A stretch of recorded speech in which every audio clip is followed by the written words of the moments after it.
오늘은 제가 핑크 펭귄이라는 제목으로 여러분과 말씀을 나눌 건데, 목사님 펭귄이면 펭귄이지 무슨 핑크 펭귄입니까? 블루 펭귄도 있고 옐로우 펭귄도 있는데, 핑크 펭귄은 우리 마케팅 전략가 중에 한 사람이 빌 비숍이 쓴 책 중에 아주 유명한 책 제목이기도 합니다. 제가 잠시 가져왔는데요, 이분이 쓴 마케팅 전략의 최고의 바이블이라 불리는 관계 우선의 법칙의 책 장사는 아니고요, 우리 교회 성도들이라면 꼭 한번 읽어봤으면 좋겠다 싶고요. 두 번째 나온 책이 핑크 펭귄입니다. 똑같은 펭귄이 아니고 다르다, 남달라야 산다 라는 마케팅 전략인데요, 아마 기업 하시는 분들이나 또 사업 하시는 분들은 아마 다 아실 것이고요.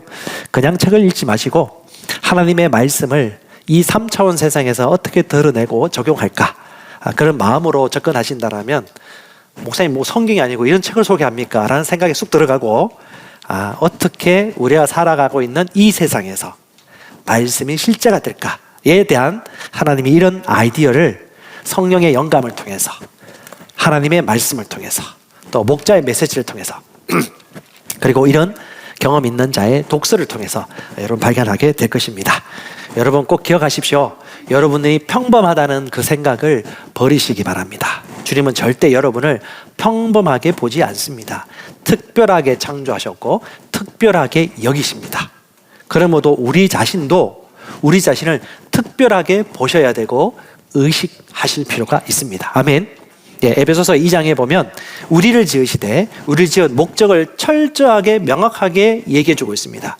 그리스도 예수 안에서 선한 일을 위하여 창조된 작품이라고 말합니다. 같이 고백합시다. 나는 작품입니다. 이것을 고백할 뿐 아니라 여러분 마음속에 받아들이시고 인식하시기 바랍니다. 내가 작품이고 선한 일을 위하여 지음받았다고 한다면 내 인생은 선한 일들을 많이 할 수 있는 인생이고 이미 준비된 인생이구나 라는 것에서 동의하게 될 것입니다. 그리고 요한복음 10장 10절의 말씀이 깨달아지기 시작할 것입니다. 주님은 이 땅에 오실 때에 우리에게 영생을 주기 위해 오셨습니다. 이 생명은 조의 생명, 하나님과 같은 종류의 생명, 하나님처럼 기능할 수 있는 그런 부류의 생명을 주셨고, 그 생명을 주신 이유는 뭐라고 말하고 있죠? 풍성한 삶을 살게 하라고 말씀하고 있습니다. 이 풍성한 삶은 우리 배우신 분도 아시겠지만 이전까지 하지 못했던 한계를 뛰어넘어서 할 수 있는 삶, 제한 없는 삶, 하나님이 주신 풍성한 삶, 다른 사람의 성공에 동참하는 삶, 아픔과 고통에서 자유함을 얻고 치유받는 삶, 내 평생에 남에게 도움이 안 될 줄 알았는데 내가 누구인지 알고 보니까 내가 남에게 도와줄 수 있고 그들을 올바른 자리를 이끌 수 있는 그런 능력을 내가 가지고 있구나 라는 깨달음을 아마 저와 여러분들은 경험하게 될 것입니다. 여러분 특별합니다. 특별합니다. 중국어로 두터라고 하는데 스페셜해요. 독특해요. 얼마나 모양과 생김새도 다르고 특징도 다르고 기질도 다른지, 키, 몸무게, 학벌, 지역 상관없어요. 주님은 절대 외모로 보지 않으시고 뭘 보실까요? 속 중심을 보십니다. 그래서 주님은 중심을 보시기 때문에 중심이 그렇지 않은데 겉을 다르게 하는 사람을 아주 싫어합니다. 겉과 중심을 똑같이 해라. 그래서 바리새인과 서기관들이 주님으로부터 엄청 저주를 받았습니다. 엄청 심하게 비난 들어야 됐습니다. 그 유대인들을 향하여 주는 메시지가 마태복음이고, 그래서 마태복음은 그들이 읽었던 율법서의 말씀이 실천되었다라고 끊임없이 강조하기 위하여 엄청나게 구약을 인용하고 있고, 그리고 구약 성경에 나오는 말세, 예수님이 오시고 심판받을 종말의 그 메시지를 들을 때는 신약 교회인 성도에게 주는 메시지로 받기보다는 7년 대환란 기간 동안 그렇게 고집불통인 그 유대인들이, 예수를 인정하지 않는 그 유대인들이 주 예수를 믿도록 아주 강하게 권면하는 메시지라고 여러분 구분해서 성경을 읽으시면 율법적 정죄감에 빠져가지고 종말을 두려워하지 않을 것입니다. 그래서 여러분 성경을 읽을 때는 수치인, 그러니까 수신자, 이게 유대인에게 주는 메시지인지, 어떤 부분들은 아니면 신약 교회에 주는 메시지인지, 모든 이방인들을 위해 주는 메시지인지를 구분해서 읽는다면 좀 더 이해가 될 거고요. 제가 대사들 교회에서는 종말에 대해서는 말씀을 나눈 적이 없어서 한번 기회가 되어진다면 2, 3주 잡아가지고 좀 기본적인 전체적인 틀을 여러분과 좀 나눈다면 과도한 두려움이나 과도한 열심과 과도한 유체이탈식으로 이 세상을 떠나가지고 이상한 삶을 살지 않게 될 것입니다. 그래서 여러분 기억하십시오. 저와 여러분들은 독특하고요, 새로운 사람입니다. 주님이 그렇게 보세요. 절대 평범하게 보지 마십시오. 똑같이 말하지 마세요. 그 직장 아무개 하고 똑같은 톤으로 얘기하고 농담 주고받지 마세요. 여러분은 질이 달라요. 생명이 다릅니다. 여러분은 모양도 다르고 형태도 다르고 문화가 다릅니다. 우리는 이 땅에 있지만 이 땅에 속한 자가 아닙니다. 이건 고백뿐만 아니라 삶이에요. 아멘. 바라볼 때도 마찬가지입니다. 제가 일부에도 얘기했는데, 여러분 아내들이요, 남편 존경하십시오. 존경할 거리가 없다고요? 성경은 갈로치고 그렇게 이쁘라고 하지 않으셨어요. 존경하라고 했습니다. 충분히 존경할 만한 분입니다. 아멘. 믿음으로 취하는 것입니다. 그러면요, 존경스러움이 그게 합당한 인품과 성품과 존중함이 흘러나옵니다. 할렐루야. 우리 남성들 멋지지 않습니까? 예, 남성들은 하나님의 칭찬을 먹고 살고 아내의 칭찬을 먹고 삽니다. 그렇게 만드셨어요. 우리 아내들이요, 했죠. 우리 남편들이요, 아내를 주님이 자신을 교회를 위해 주신 것 같이 희생하면서 섬기고 사랑하십시오. 예, 할렐루야. 남성이 고백하니까 너무 멋지네요. 와우. 이렇게 하시는 분이 많죠, 우리 교회는. 예. 그렇게 고백해야 됩니다. 그리고 아내는 남편보다는 좀 더 연약한 그릇이란 말을 이해하셔야 돼요. 그래서 아내들은 입에 담지 않아야 될 말을 막 결제하지 못하고 내뱉을 때 있어요. 이해를 하세요. 약해서 그래요. 남편들은 적절히 얘기하는데 아내는 막 나와, 거침없이. 그때 그냥 이해를 하세요. 약한 그릇이구나. 그래서 남편들이요, 아내를 보호하시고 더 아끼시고 주님처럼 사랑하시기 바랍니다. 이게 뭐예요? 신앙입니다. 따라합시다. 삶은 영적이다. 공부하는 것도, 직장생활 하는 것도, 시간 지키는 것도, 직장에서 인정받는 것도, 다른 사람을 섬기고 베풀어 주는 것도, 코칭 멘토링 하면서 비난도 듣고 오해도 받지만 끝까지 참으면서 축복해 주시는 것도, 오랜 기간 동안 우정을 쌓으면서 소그룹 모임을 하면서 교회가 개척되는 것도, 이것이 뭐냐? 영적인 것이고 믿음이고 삶입니다. 사랑입니다. 우리 본성에 합당한 삶입니다. 아멘. 삶과 말씀은 하나입니다. 말과 인품과 성품과 본성도 하나입니다. 긋과 속도 하나입니다. 주님은 예스 했으면 예스로 행하고 노라고 했으면 노라고 하는 걸 좋아하십니다. 그래서 첫째 아들이 예스 하고 안 하면 주님은 그것을 비난하십니다. 그렇게 살지 마라. 아멘. 예, 야고보서 1장 18절, 우리가 어떤 존재인지 성경이 얘기합니다. 같이 한번 읽어보겠습니다. 그분께서는 참된 말씀으로 우리를 소생시키시고 우리를 모든 피조물의 머리로 삼아 돋보이게 하셨습니다. 이건 메시지 번역인데요, 원어로 보면 참된 말씀으로 우리를 낳았다라고 합니다. 무엇으로부터 낳았다고요? 네, 말씀으로 낳음받은 존재입니다. 말씀에서 태어났다라는 것을 의식하세요. 그냥 육신에서 태어난 존재가 아닙니다. 말씀에서 태어난 영이고 거듭난 새 존재입니다. 우리를 모든 피조물들의 뭐로? 머리로 삼아 돋보이게 했을 때, 이 머리를 원어로 보면요, 아파르케라고 첫 열매라는 의미입니다. 첫 열매로 돋보이도록 주님이 우리를 낳아주신 거예요. 돋보이도록. 숨도록 아니고, 고개 숨도록, 눈을 돌리도록 아니고요. 여러분 저를 째려보세요. 당당하셔야 돼요. 돋보이도록 항상 의식 가지고 담대하게, 직장에서도 부끄러워하지 마시고요. 누구를 만나든 가정에서도 돋보이도록 첫 열매처럼, 이 첫 열매란 말이 여러 가지 의미가 있는데요, 대표적이다. 곡식 중에 첫 곡식 열매, 그리고 아이들 낳다 맏아들,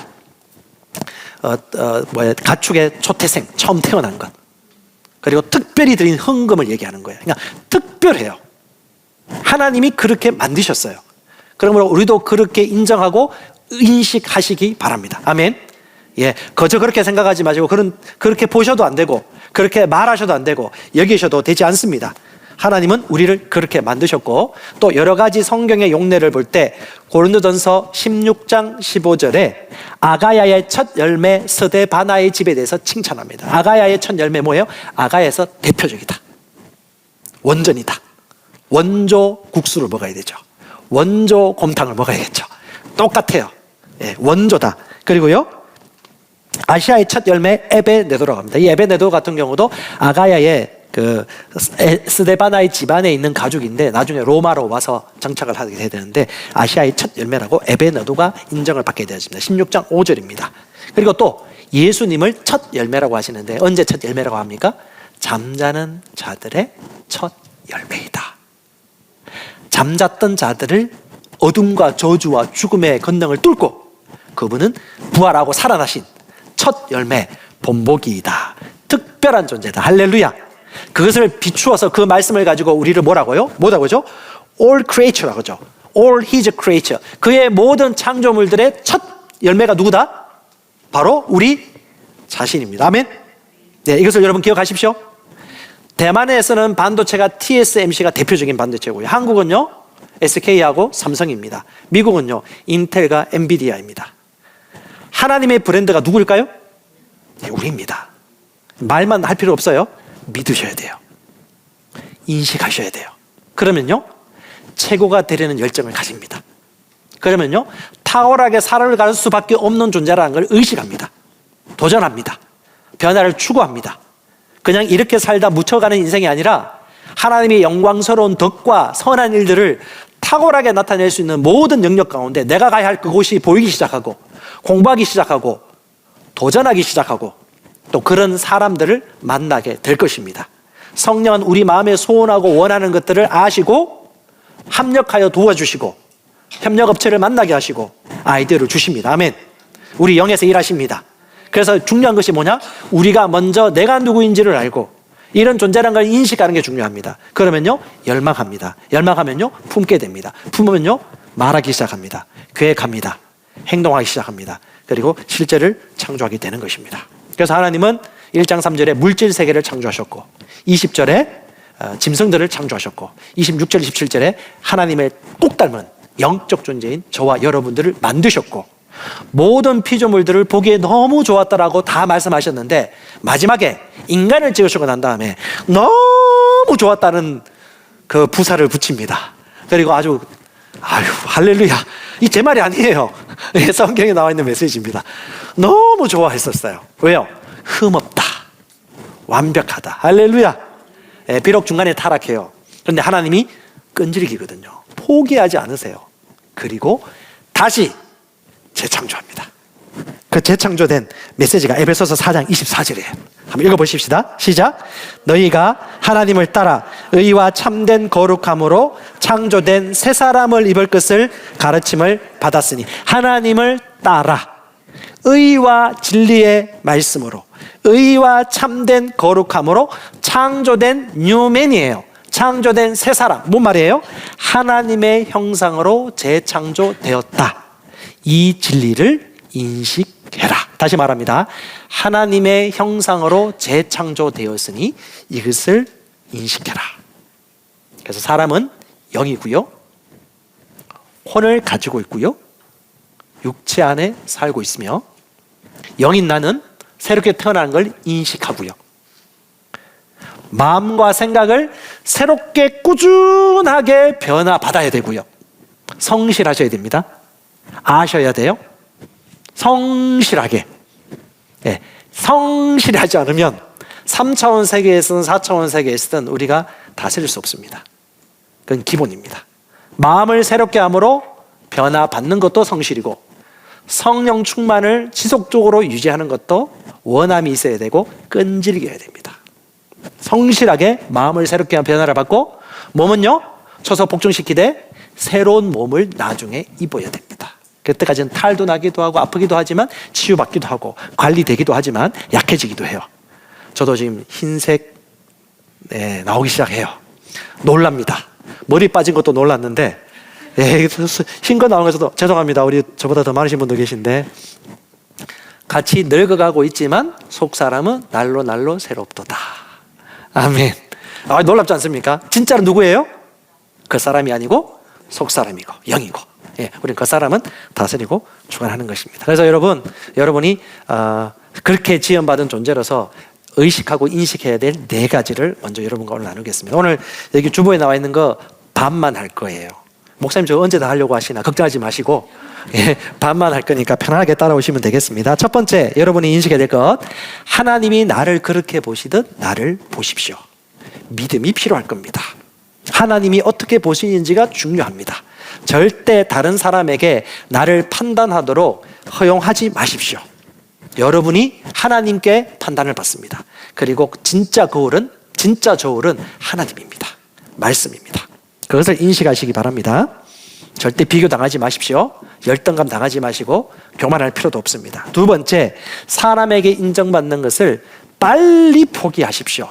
사람에게 인정받는 걸 포기하지 않으면요, 사람이 아주 믿음으로 살기 어려워집니다. 시선을 의식하지 마세요. 저 사람에게 내가 어떻게 보일까? 저 사람이 얼마나 나를 이렇게 봐줄까? 이거 생각하면요, 절대 말씀으로 살아갈 수 없습니다. 거기서 넘어집니다. 특별히 한국 사람들은 윤리와 효와 사람들의 예의 범죄를 중요하는 사회였기 때문에 그 유교적인 영향을 많이 받았어요. 그러니까 어떻게 해요? 신앙생활 하면서도 너무 예의 차려요. 그런 분들이 성경을 보면요, 놀랍니다. 예수님이 상당히 레디컬 하셨어요. 그침없이 얘기하셨습니다. 어떤 사람들은 예의 없다고 생각하겠죠. 신성모독이라고 불렸습니다. 근데 본질을 따져보세요. 팩트였습니다. 근데 주님은 사랑하는 마음으로 얘기하셨습니다. 그러므로 여러분, 상처받지 마세요. 주님의 말씀이 어떻게 하든지. 주님은 우리를 살리려고 해주신 메시지이지. 그래서 얘기합니다. 어떤 사람이 당신을 진짜 살리려고 도와주려고 하는 메시지인데 당신이 그걸 못 알아본다면 진짜 당신을 달콤한 말로 당신을 유혹하고자 하는 그 사람 말도 못 알아차릴 것이다. 어리석은 자가 되지 말고 지혜로운 자가 되십시다. 진리로 영 안에서 우리는 분별할 수 있습니다. 아멘. 잘못된 저울로 절대 판단받지 마시고 또 그렇게 인정받기를 원하지 마십시오. 주님께 인정받읍시다. 그것이 계속해서 성경에 나오고 있습니다. 세 번째는요, 저와 여러분들은 최특상품권, A 뿔뿔 하는가요? 모르겠네. 최상급입니다. 넘버원이에요. 하나님께는 넘버원이라는 것을 인식하시기 바랍니다. 아멘. 하나님께서 첫 열매를 그렇게 만드셨고 첫 표적도 독특합니다. 첫 표적 언제인가요? 요한복음 2장에 나옵니다. 물로 포도주를 만든 기적인데요. 이 물로 포도주를 만드는 사건 잘 아실 겁니다. 혼인잔치가 있었는데 이 유대인 혼인잔치는 포도주가 아주 중요한 상품입니다. 이 포도주가 떨어지면 결례예요. 결혼 예식장 갔는데 뷔페 음식을 5,000명이 왔는데 250명밖에 준비 안 했어요. 큰 결례죠. 준비를 안 한 겁니다. 음식도 다 사갔네요. 큰일 납니다. 그 정도로 포도주가 중요했어요. 근데 포도주가 떨어졌습니다. 이 상황을 보고 있던 우리 예수님의 어머니 마리아가 예수님께 말합니다. 포도주가 떨어졌습니다. 해결해 주세요. 예수님께서 얘기합니다. 때가 아닙니다. 하지만 우리 믿음의 여인인 우리 마리아는 예수님을 움직입니다. 대단하죠. 예수님 뵐 때부터, 임신할 때부터 믿음의 여인이었어요. 믿음의 여인들이 참 자주 보입니다. 그래서 예수님은 결국 그 어머니의 요청에 따라 기적을 베풀어 줄 수밖에 없었습니다. 이것이 하나님의 약점입니다. 그래서 예수님께서는 시키는 대로 하라고 해가지고 화인들에게 돌 항아리에 물을 가득가득 채워라. 결례에 따라 그 돌 항아리에 물을 가득가득 채우고 그 물을 잔치 맡은 주관자에게 갖다 주어라 라고 했는데 그걸 맛보니까 포도주인 거죠. 깜짝 놀랐습니다. 아니, 지금까지 모든 포도주를 하면 사람이 감각이 살아있고 깨어있을 때 좋은 포도주를 맛보고 아이고 결혼식 준비 잘했네, 아이고 성의를 베풀어 줬구나 라고 생각하고 좀 취하면 감각이 얼얼해지면 이제 별로 품질이 좋지 않은 포도주를 내었는데 예수님이 포도주를 만든 것은요, 최극상품 포도주, 좋은 포도주였던 거죠. 첫 열매. 아니 그냥 평타로 그냥 이렇게 공급해줘도 되는데 왜 하필 또 좋은 포도주를 만들어 주셨죠? 예수님이 좋지 않은 포도주 만들면 안 되나요? 왜 좋은 포도주를 만드셨을까? 주님은 이왕 만들면 탁월하게 만드세요. 이왕 만들면 저와 여러분도 대충 만드신 것 같습니까? 하나님은 탁월하게 만드셨습니다. 할렐루야. 인간으로 비교하지 마세요. 하나님을 저울 평가하지 마십시오. 하나님은 우리를 만드실 때 첫 열매도 최고의 작품으로 만드셨고 첫 열매가 예수님이 되게 하셨고 모든 피조물들의 첫 열매로 저와 여러분을 독특하게 스페셜하게 만드셨다는 것을 여러분 꼭 기억하시기 바랍니다. 그림 보시면요, 이 빌 비숍의 책 중에 핑크 펭귄, 여러분 펭귄입니다. 펭귄인데 핑크예요. 핑크. 네, 달라요. 남달라요. 똑같지가 않아요. 말이 달라요. 품위가 달라요. 돗대기 시장에 갔는데 이 사람은 품위가 있어요. 예의가 달라요. 말이 달라요. 아이에게 하는 말이 달라요. 어투가 달라요. 아이를 다스려요. 아이가 엄마의 권위를 알아봐요. 하나님의 질서가 가정에 있다는 걸 보아요. 네 집 자식인고? 라고 보니까 기독교인 가정이에요. 저 아내가 어떻게 남편한테 저렇게 예의 바르게 얘기하는가? 보통 잡아먹을 듯이 얘기하는데 기독교인 가정이에요. 폭력을 행사하는 아내밖에 없는 줄 알았는데 저 아내는 고분고분하고 남편을 잘 챙겨주시네. 기독교인 가정인 거예요. 달라요. 근본이 달라요. 바탕이 다른 겁니다. 왜요? 핑크 펭귄이거든요. 왜요? 하나님의 생명을 가지고 있거든요. 믿거든요. 하나님의 형상대로 지음받았기 때문에 말하는 대로 창조되는 걸 믿거든요. 심은 대로 거둔다는 걸 믿거든요. 그렇게 보면 그렇게 된다는 걸 알거든요. 그래서 그는 지혜가 있기 때문에 좋은 것을 심습니다. 좋게 대합니다. 유익한 것을 심습니다. 아멘? 달라요. 남달라요. 특별합니다. 저 기업가는 기독교인 기업가야. 뭔가 달라요. 얼마나 많은 사람들이 이기주의고 쾌락주의고 물질적입니까? 자기밖에 모르잖아요. 달라요. 남들 다 컨닝하는데 컨닝하지 않아요. 양보하지 않는데 양보해요. 와우. 네. 그래서 만든 것이 뭐냐면 핑크 펭귄. 마케팅에 꼭 한번 읽어보시기 바랍니다. 이거는 여러분 삶, 사역, 셀 사역, 기업 모든 분야, 자녀 교육도 마찬가지로 모든 분야에서 아주 아이디어와 명철을 여러분에게 주실 것입니다. 그냥 주는 게 아니에요. 성령 안에서 기도하면서 읽어보십시오. 말씀에 근거하여서. 그러면 지혜가 아마 여러분들에게 오게 될 것입니다. 그래서 여러분 제품 중심이 아니고 소비자 중심에서 모든 것을 본다라면 아이디어가 나온다는 거예요. 빅 아이디어를 통해서 차원이 다른 품질을 만들게 되어지고 결국 소비자들이 오게 만드는 그런 삶을 살 수밖에 없는 것이 바로 여기서 강조하는 것입니다. 주중에 한 번씩 저와 부목사님이 전도하러 나갑니다. 캠퍼스 전도예요. 저는 대학교생 때 엄청 많이 했었습니다. 100명, 200명, 300명, 1000명 이상 됐는지 모르겠어요. 하여튼 전도를 많이 했는데 그러면 보통 한두 명은 예수님 영접하고요. 요즘은 예수 믿거나 들어봤거나 교회 생활 해본 사람이 거의 제로입니다. 우리 때하고 달라요.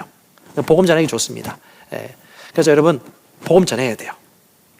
생각보다 근데 효과적이진 않아요. 다른 전도 방법에 비해서. 관계 전도, 내 세상에 있는 사람들과 꾸준히 자주 만나는 사람들에게 복음을 전하는 것과는 달리 효과적으로 많이 열매맺지는 못합니다. 그럼에도 불구하고 이것도 하나님이 주신 방법이기 때문에 복음 전하고, 또 지금 여러분 그 정문 문 열린 거 아시죠?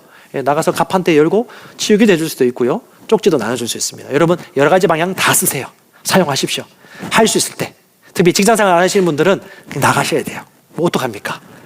저도 마찬가지입니다. 지금 직장생활 하기보다는 여러분들보다 만날 수 있는 프리즘이 좀 좁습니다. 그러니까 어떻게 해요? 나가야 돼요.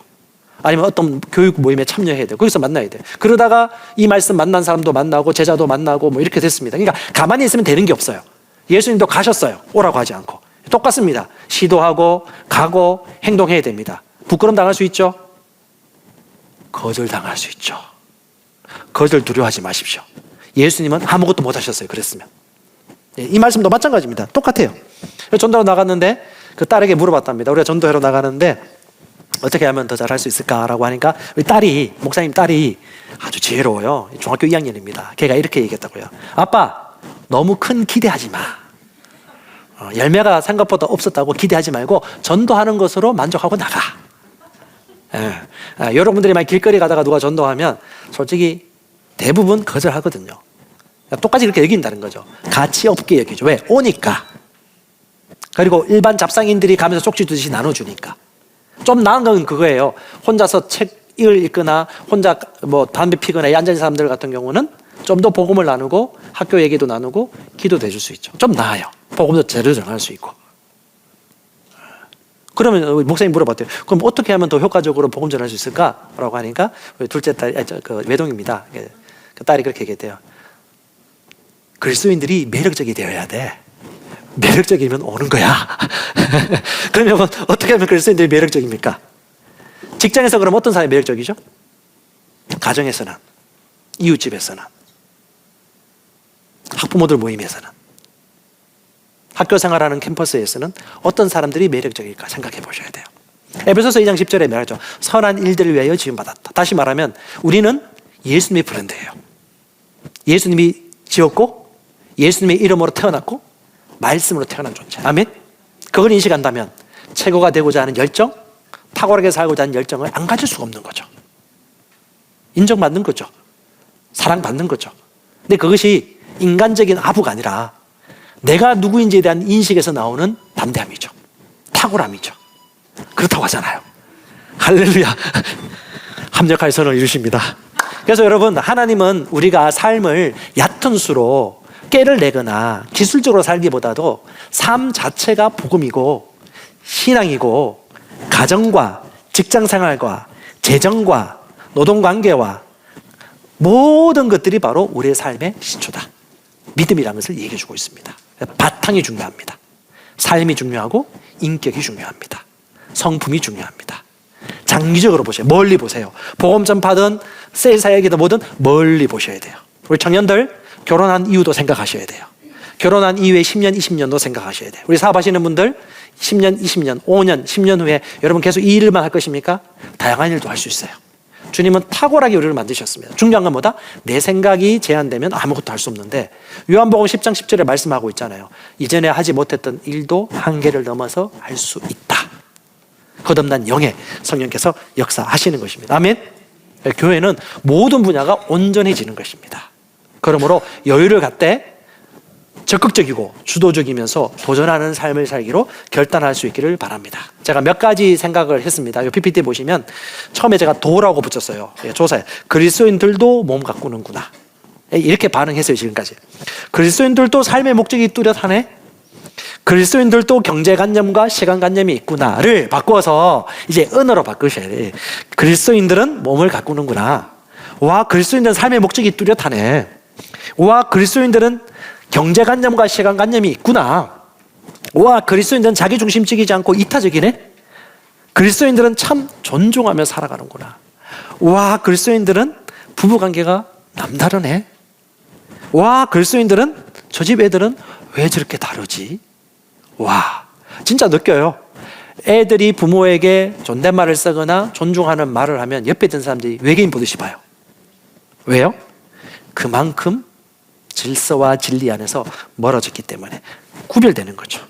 왜 많은 그리스도인들이 온 세상의 모든 삶의 분야마다 탁월한 삶을 살지 못하고 위치를 차지 못할까요?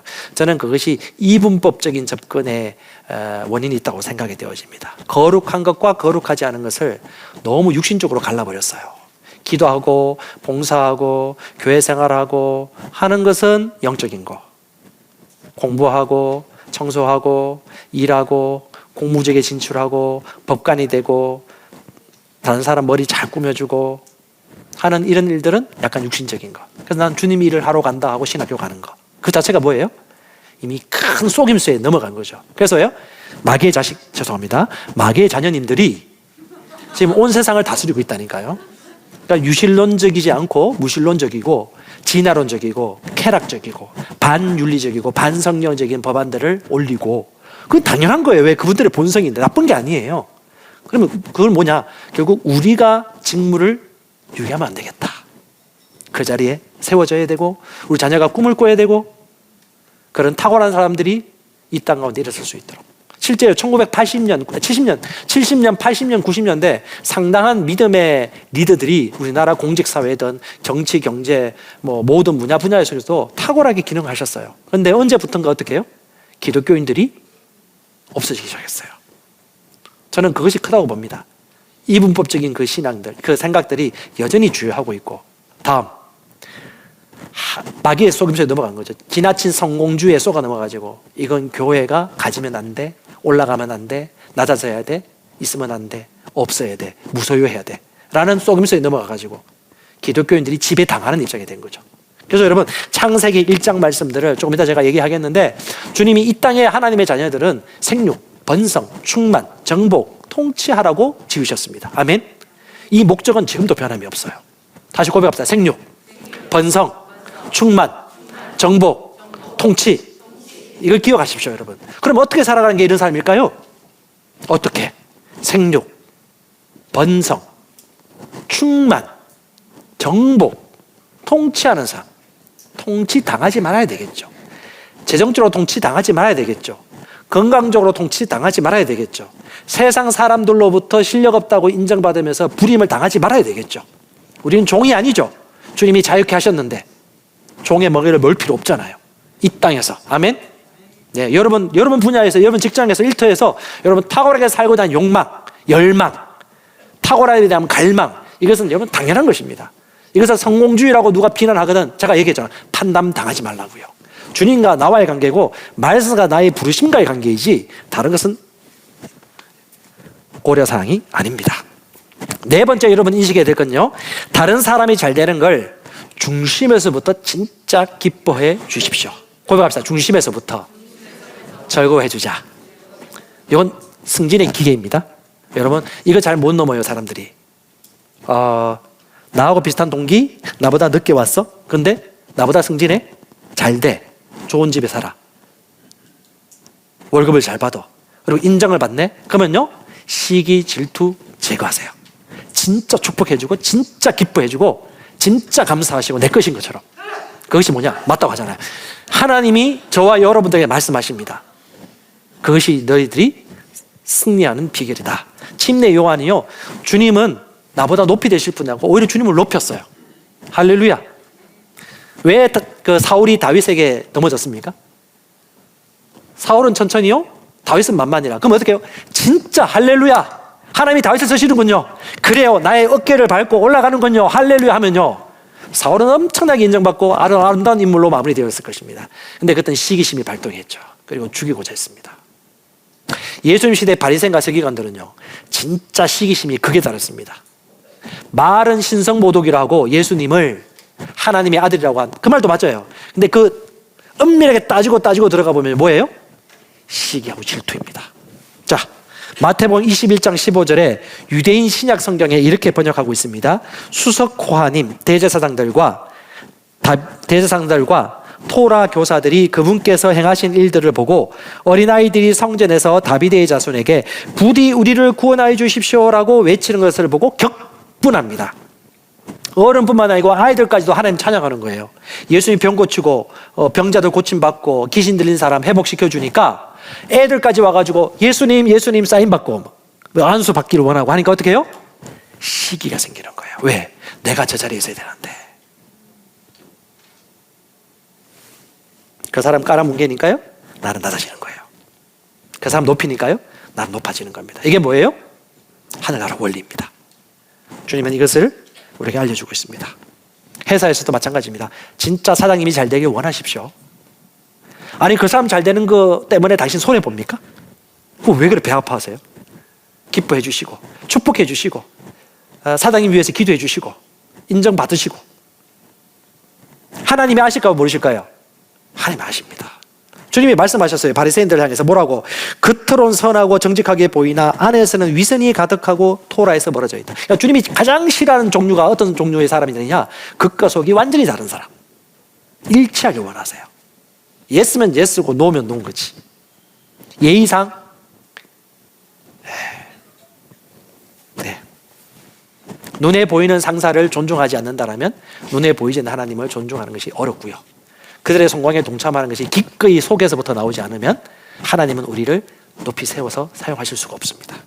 제가 오늘 뒤에 나와 있는 번성의 원리는 다음 주에 할 거예요. 요거까지 하면 시간이 너무 없고 다 다룰 수 없어서 다음 주에 좀 자세하게 얘기하겠고, 중요한 건 다시 한번 말하지만 여러분, 하나님의 마음에는 여러분들이 넘버원이다.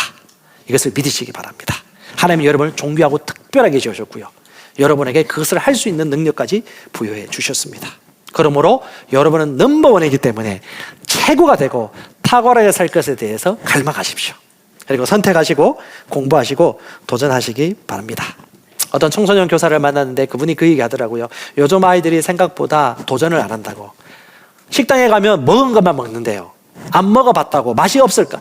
먹어보지도 않고 맛이 없다고 생각해. 그러니까 먹어보질 않아요. 그러니까 평생 그것만 먹어. 짜장면만 먹으면 되겠습니까? 탕수육도 먹어보고 팔보채도 먹어보고 먹어봐야 되죠. 그러니까 도전을 해봐야 돼. 다른 것도 먹어봐야지 이게 맛있는지 안 맛있는지. 옛날 농경사회 수렵 채취하고 농경사회 이 시대는 대부분 15km, 25km 이내 반경에서 다 살다가 죽었어요, 사람들이.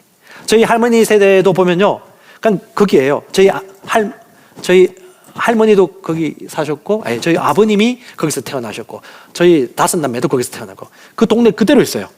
옛날엔 그랬죠. 이건 지금은요, 수백 킬로, 수천 킬로 비행기 타고 왔다 갔다 하면서 온 세상이 넓다는 걸 보게 되어지고, 하나님이 그래서 모든 사람이 구원받고 진리를 아는 데 이르기를 원한다는 마음도 알게 되어서 선교지도 가게 되는 거죠. 넓게 생각하셔야 돼요. 멀리 생각하셔야 됩니다. 하나님은 끊임없이 새로운 기회를 보여주세요. 중요한 건 뭐다? 우리가 선택하느냐, 원하느냐. 평생 한 가지 지금만 살기로 결정하지 마시고요. 다양한 거 할 수 있잖아요. 다양하게 시도할 수 있고요. 평생 안정된 건 없습니다. 두려워하지 마시고요. 두려워하면 쏘가 넘어간 거예요. 공부하시고 찾고 두드리면요, 주님이 지혜 주십니다. 기도하시고 책도 읽으시고 만남도 가지시고. 다시 말합니다, 여러분. 창세기 1장이 말합니다. 생육, 번성, 충만, 정복, 통치는 가만히 있는다고 해서 되는 게 아닙니다. 움직여야 됩니다. 도전해야 됩니다. 여러분, 300개 교회 개척 한 개부터 시작하는 겁니다. 셀 배가 한 사람, 제자 관계 맺고 우정의 관계를 맺고 우정을 쌓고. 여러분, 숫자가 중요하지 않습니다. 제자가 중요합니다. 제자가 있으면요, 교회가 세워집니다. 평생 동안 여러분과 친밀하게 만날 수 있는 사람 몇 명 될 것 같아요? 많지 않아요. 근데 얇고 넓게 사겨. 나중에 아무도 안 남아요. 그래서 제자 만들기라는 책이 2번째 나온 겁니다. 신약교회를 찾아서 읽고 제자 만들기라는 책을 읽으면요, 이런 삶이 갈망하게 돼요. 원해요. 선택합니다. 모이는 모임이 아니에요. 그런 우정의 관계를 쌓기 시작하고 생육하고 번성하는 삶을 들어가게 되어지는 것입니다. 아멘. 기업활동, 정치활동, 경제활동, 교육활동, 과학, 모든 것 다 영적인 것입니다. 고백합시다. 삶은 영적이다. 네, 벌써 시간이 다 됐군요. 조금만 하고 마무리하겠습니다. 여러분, 그러므로 여러분 도전하고 성취하고 배가하십시다. 마음을 먹읍시다. 누구도 세상 속에 있는 새를 부러워하지 않습니다. 그 새는 추위를 떨 필요 없습니다. 더위에 누울 필요도 없습니다. 먹이가 나옵니다. 하지만 자유가 없습니다. 모험이 없습니다. 아무도 세상 속 새를 부러워하지 않습니다. 새는 날아다녀야 됩니다. 멀리 가야 됩니다. 덥고 춥고 적의 위협도 있지만 자기가 움직여서 먹이를 잡아서 먹고 털을 만들고 자녀에게, 새끼에게 날 수 있도록 훈련시켜주고 아픈 거, 어려운 것도 경험하면서 강해지고 담대해집니다. 우리 김우중 전 회장이 돌아가셨지만 그분이 기업 경영에 대한 명언들을 쓴 책들이 있는데 1주년 기념으로 나온 책 중에 자녀 교육에 대해서 그런 책을 썼더라고요. 자녀를 교육함에 있어서 진짜 중요한 것이 있다. 뭐냐? 자녀가 잘 되기를 바라는 부모 다 똑같지 않겠느냐? 왜 이 얘기를 썼을까요? 똑같다는 거예요. 예. 자식의 장래를 진정으로 염려하는 현명한 부모라면 계산된 행동을 해라. 사랑도 절제할 줄 알아라. 가장 자식을 망치는 것은 사랑 안 해주는 것도 그렇지만 지나친 사랑과 과잉 보호를 통해서 그들이 이 험난한 세상을 이길 수 있는 힘을 막아버린 것이다. 똑같습니다. 주님은 아버지로서 우리에게 원하십니다. 너희가 내가 하는 일도 하게 될 거야. 너희가 먹을 것을 줘야지. 너희가 발걸음 내딛어서 요단강을 건너야지. 나는 너희와 늘 함께 할 거야. 하지만 네가 가지 않으면 나도 갈 수 없고 네가 실행하지 않으면 나도 행동할 수 없어 라고 주님이 말씀하고 있습니다. 아멘. 주님, 여러분 미리 아셨습니다. 로마서 8장 29절에 이렇게 말씀하십니다. 미리 아신 자들로 또한 그 아들의 형상을 본받게 하기 위하여 confirm. 미리 정하셨으니 이는 그로 많은 형제 중에 맏아들이 되게 하려 하심이라. 주님은 이미 말씀하셨습니다. 나를 믿는 자는 내가 하는 일도 하게 될 것이다.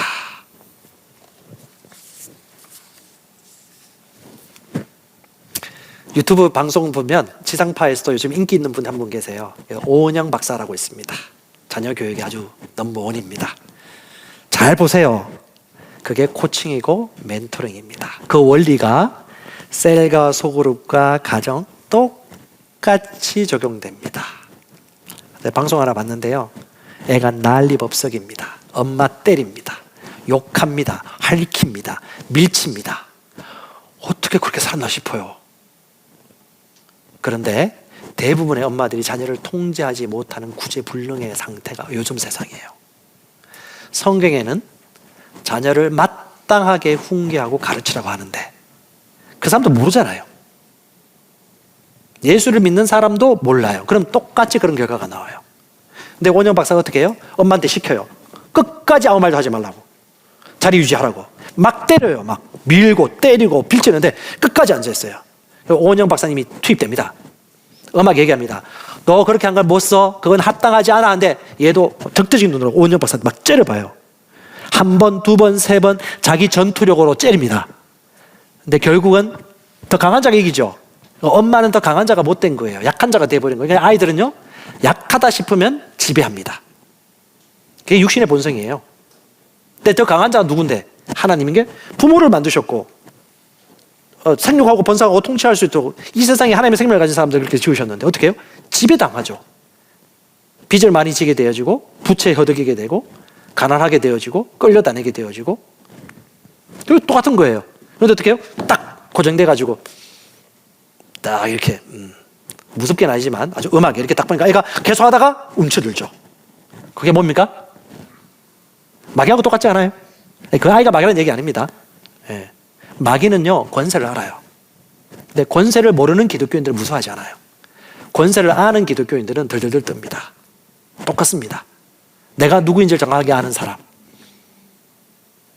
나는 이렇게 살도록 지원받았다는 걸 믿는 사람들은요, 그걸 추구하고 믿고 살아갑니다. 세상을 알게 될 것입니다. 아멘. 그러므로 우리가 모르면 안 되죠. 우리가 알아야 되는 것입니다. 네, 시간이 다 되었군요. 마지막 하나만 이야기하도록 마무리하겠습니다. 여러분 잘 아시는 유명한 미래학자 엘빈 토플러를 아실 것입니다. 지금으로부터 한 20년 전 2001년도에 김대중 대통령이 있을 때 한국에 방문했습니다. 그리고 한국의 애정을 가져가지고 한국의 미래에 대해서 조목조목 좋은 보고서를 우리에게 주셨어요. 그 보고서의 핵심 내용들이 몇 가지가 있지만 저는 한 세 가지만 추려봤습니다. 첫 번째, 제3의 물결인데 1물결 농업사회, 2물결 공업 상업사회, 공장사회, 세 번째가 정보 지식사회인데 한국은 지식정보사회의 발걸음을 지금 내디뎌야 된다. 만약에 지금 선택하지 않으면 내가 선택할 수 있는 기회를 놓치면 선택을 강요당하게 될 것이다. 먼저 선점해라. 먼저 움직여라. 지식 강국 사회로 가서 정보화 사회로 체제를 경제 구조를 개편시켜라 라고 얘기했고, 두 번째, 계속해서 개발시키고 발전하고 그 다음에 철저하게 보상하라고 해요. 보상. 여러분 보상은요 성경적인 의미입니다. 누가 뭐 보상 많이 받았다고 해서 공평하게 나눠주세요. 저 사람은 저주받을 사람입니다 라고 하면서 지난 5년 동안 상당히 이 자기 실력과 능력으로 인정받았던 사람들이 홀대당하는 시대를 겪었습니다. 왜? 성경적 원리를 모르니까. 공평하게 돼야 되니까. 그게 공산주의 원리예요. 근데 성경에는요 철저하게 5달란트 가지는 5달란트 갖고요 더 가지는 더 가지게 합니다. 물론 그게 관계에 대한 또 윤리적인 면도 있습니다. 예, 기독교인들이 또 먼저 앞서서 노블리스 오블리제 사명을 감당해야 되고 또 베풀고 또 사회적인 약자를 보류하기 위한 그런 법안도 필요합니다. 근데 중요한 건 뭐냐? 그 기초는 흔들리면 안 돼요. 철저하게 그런 사람들을 인정해주고 보상해주고. 왜? 자유경쟁사회에서 하나님의 창조적인 인간들이 그 자유 가운데서 점핑하고 성장하고 개발되거든요. 올라가거든요. 세 번째, 여러분 잘 아시는 교육입니다. 교육. 제2물결 공장 그 굴뚝 연기 산업의 교육 시스템 뜯어 고쳐라. 자, 20년이 지났습니다. 바뀌었을까요? 하나도 안 바뀌었습니다. 하나도. 군대를 90년대 중후반에 갔다 왔는데 군대 물품 하나도 안 바뀌었어요. 근데 신기한 게 교육 하나도 안 바뀌었어요. 그러니까 어떻게 해요? 유튜브도요 자기가 먼저 크리에이터가 돼가지고 자기 입맛에 맞게 자기가 가지고 있는 은사를 통해서 만들거든요. 믿음 생활도 마찬가지입니다. 여러분 목사님이 얘기하는 걸 천편일률적으로 따라하기보다는 여러분 셀과 팀 안에서 각자 가지고 있는 은사를 내가 원하고 하고 싶은 것들을 잘 구분하고 개발시켜가지고 그걸 할 수 있는 창조적인 사역을 할 수 있습니다. 그렇게 헌금할 수 있어요. 목적 헌금하면 그렇게 나갈 수 있는 거고요. 제가 지난주에 얘기했듯이 똑같습니다. 산업사회도 마찬가지고 내가 하고 있는 기업도 마찬가지고 그들의 역량을 최대한 개발시켜주고 철저하게 보상해주고 인정해주고 또 기독교적인 마인드를 가진 사람들이라면 그 받은 유산들을 내가 거저받았으니 또 지혜롭게 나눠줄 수 있는 지혜를 발휘하겠죠. 이런 문화가 바로 우리 기독교의 문화이고 생육, 번성, 충만, 정복, 통치하는 하나님의 새로운 피조물. 이 모든 피조물들의 첫 열매된 우리의 사명이고 마땅한 그림이라는 걸 저는 믿어 의심치 않습니다. 할렐루야. 저와 여러분들이 준비되어 있습니다. 여러분 분야는 다 달라요. 오늘 말씀 듣고 적용해 보세요. 셀과 팀에서, 가정에서 여러분 노년을 바라보면서 지금 내가 가지고 있는 직업 2개, 3개 가질 수 있어요. 못 가진다고 생각하거나 안 된다고 생각해도 못하는 거지. 뭐든지 가능해요. 사역도 마찬가지고요. 탁월하게. 네. 전통교회 이미지 벗어버리시고 산업화 시대의 그 아이디어를 벗어버리시고 핑크 펭귄으로서, 아니 로얄 펭귄, 골드 펭귄으로서 저와 여러분들이 누구인가를 인식한다면 새로운 창조가 일어나게 될 것입니다. 아멘.